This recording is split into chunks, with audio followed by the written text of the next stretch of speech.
बड़ों को दिल से प्रणाम, छोटों को बहुत सारा प्यार। तो कैसे हैं आप सभी लोग? आशा करती हूँ आप लोग अच्छे होंगे, स्वस्थ होंगे, मस्त होंगे। मैं पूजा पांडे आप सभी का स्वागत करती हूँ मेरे channel Puja Pandey A to Z में। तो एक और नई वीडियो के साथ मैं आ चुकी हूँ। आप लोग बने रहिए इस वीडियो में। आज हम इस वीडियो में जानेंगे शरद पूर्णिमा के बारे में।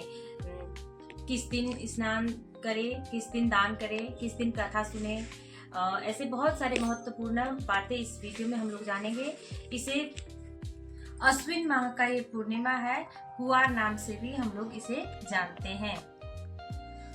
शरद पूर्णिमा जो कि अपने आप में बहुत ही बड़ा पूर्णिमा है, बहुत ज्यादा इसका महत्व है।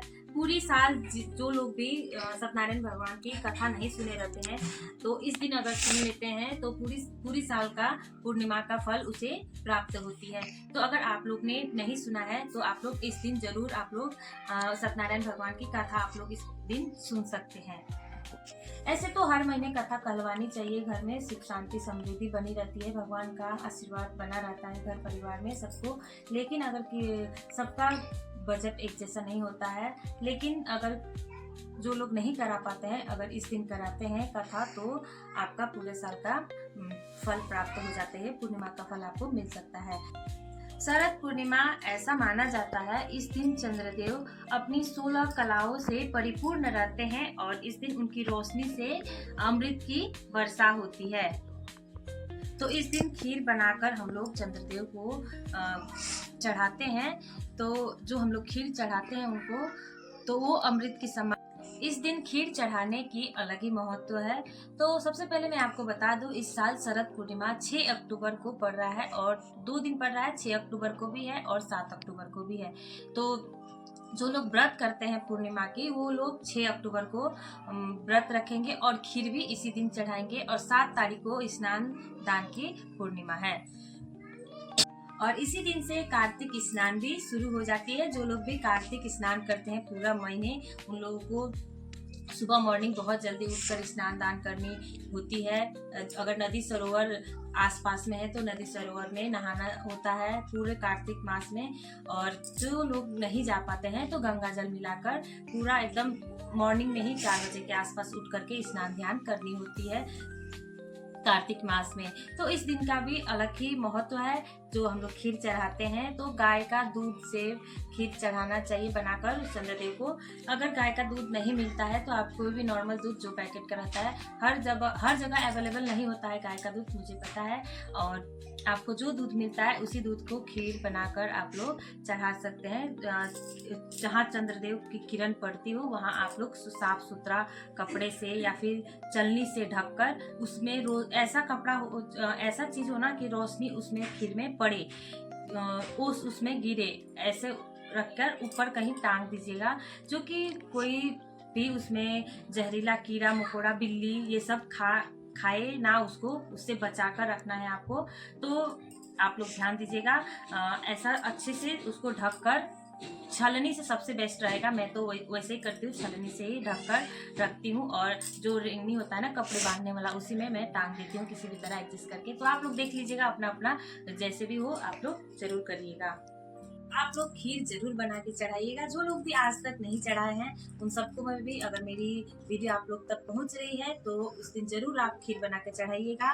और तो खीर किस दिन चढ़ानी है? जिस दिन व्रत रखेंगे, यानी कि 6 तारीख को। उस दिन चंद्रदेव पूरा मतलब अपने आकार में रहेंगे, उनका रोशनी पूरा रहेगी, तो उसी दिन हम लोगों को चढ़ानी है। यानी तो खीर हमको किस समय पर, उसका शुभ मुहूर्त क्या है?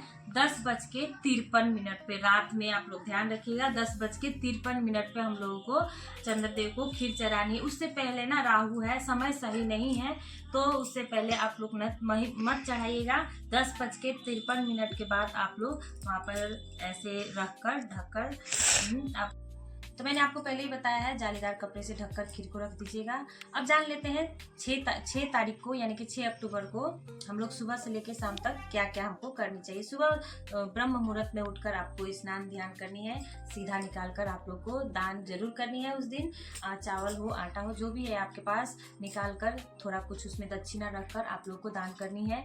और उस दिन लक्ष्मी पूजा भी करते हैं। बहुत सारे व्यापारी लोग हैं ना, आधी रात को लक्ष्मी पूजा होती है, गणेश जी और लक्ष्मी जी की पूजा होती है। इस दिन अखंड दीपक आप लोग को जलानी चाहिए। शाम को समय में पूजा पाठ करके लक्ष्मी जी और गणेश जी की अच्छे से पूजा करने के बाद चंद्रदेव को अर्घ दीजिएगा। अर्घ देने के बाद आप लोग फलाहार कुछ भी कर सकते हैं। अगर आपको कुछ खाना है तो फलाहार उलाद जो भी है आप नॉर्मली ड्राई फ्रूट्स जो भी खाना है, अनाज मत खाइएगा, वो सब आप लोग खा सकते हैं। उसके बाद लक्ष्मी पूजा भी आधी रात को लोग करवाते हैं। इस दिन आप लोग अखंड दीपक एक जरूर जलाइएगा शाम को समय में, एक जो कि चलती रहे, रात भर जले तो बहुत अच्छी बात है। अगर मतलब कोशिश करिएगा कि वो मतलब बहुत ज़्यादा देर तक अखंड दीपक वो जले। और इस दिन आप लोग को जागरण भी करनी चाहिए। जागरण की भी बहुत महत्वपूर्ण महिमा है इसकी, क्योंकि लक्ष्मी जी ना ब्राह्मण करती है पूरे संसार में कि कौन मेरे लिए जाग रहा है, मेरे लिए कौन जगा हुआ है, ऐसा कुछ मान्यता है। तो आप लोग कोशिश जरूर करिएगा कि जगे रहें, कुछ भजन करते रहें, कुछ भगवान का नाम लेते रहें, कुछ ना कुछ करते रहें भगवान के नाम पर। एक और चीज, खीर को रखना मत भूलिएगा। और उस खीर को हम लोग अच्छे से रखने के बाद उस खीर को हम लोग सुबह खाएंगे, यानी कि अगले दिन खाएंगे। स्नान ध्यान करने के बाद, सब कुछ करने के बाद अच्छे से प्रसाद के रूप में हम लोग उस खीर को सेवन करेंगे। घर के सारे लोगों को थोड़ा थोड़ा करके आप लोग दे दीजिएगा। और सबको मतलब उसका अनादर बिल्कुल नहीं करना है कि कोई ये ना सोचे कि बाहर था, पता नहीं ये वो, मतलब बहुत लोग होते हैं ना सोचने लगते हैं कि पता नहीं बाहर था, कैसा होगा कैसा ना, नहीं खाएंगे, ढका अच्छे से नहीं ढका था। तो बिल्कुल नहीं, ऐसा कुछ भी नहीं सोचना है। भगवान का प्रसाद है वो समझकर, अमृत समझकर आप लोगों को जरूर उसको खानी चाहिए। तो अब जान लेते हैं 7 तारीख को क्या करना है। तो 7 तारीख को आप लोग अगर इच्छुक हैं तो दान कर सकते हैं। स्नान हम लोगों को सुबह ही करनी है, ब्रह्म मुहूर्त में ही करनी है।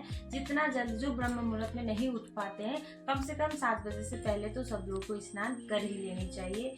और आप लोग इस दिन भी कथा कहलवा सकते हैं घर में। किसी वजह से अगर 6 तारीख को नहीं कहला पाए हैं तो 7 तारीख को भी आप लोग कह सकते हैं, घर में कथा कहला सकते हैं। तो ये छोटा सा वीडियो आप लोगों को, ये छोटा सा मैसेज आप लोगों को कैसा लगा? अगर अच्छा लगा तो प्लीज़ लाइक कर दीजिएगा। चैनल को सब्सक्राइब करना बिल्कुल भी नहीं भूलिएगा। अगर चैनल पर नए आए हैं तो आप सभी को राधे राधे, जय माता दी। और उस दिन आप लोगों को पूरे घर की साफ सफाई अच्छे से करके ना गंगा जल का छिड़काव कर लेनी है। पूर्णिमा के दिन 6 तारीख को, यानी कि आप लोगों को पूरा घर एकदम साफ सुथरा कर लेनी है। क्योंकि अगले दिन से कार्तिक माह, एक तो अपने उसका भी अलग ही महिमा है। तो पूरा घर को आपको छिड़काव कर लेनी है। और लेकिन एक और महत्वपूर्ण बात कि आप लोगों को पूर्णिमा के दिन बाल बिल्कुल भी नहीं धोनी है। आप लोग एक दिन पहले ही धो सकते हैं, संडे को आप लोग धो सकते हैं, लेकिन पूर्णिमा के दिन हमारे इधर बाल नहीं धोते हैं। तो आप लोग अपना देख लीजिएगा। अगर आप लोग धोते हैं तो मैं तो यही कहूँगी कि नहीं, उस दिन बाल नहीं धोना चाहिए, लेकिन आप अपना घर का देख लीजिए। तो ये छोटा सा वीडियो आप लोगों को, ये छोटा सा मैसेज आप लोगों को कैसा लगा? अगर अच्छा लगा तो प्लीज़ लाइक कर दीजिएगा। चैनल को सब्सक्राइब करना बिल्कुल भी नहीं भूलिएगा। अगर चैनल पर नए आए हैं तो आप सभी को राधे राधे, जय माता दी।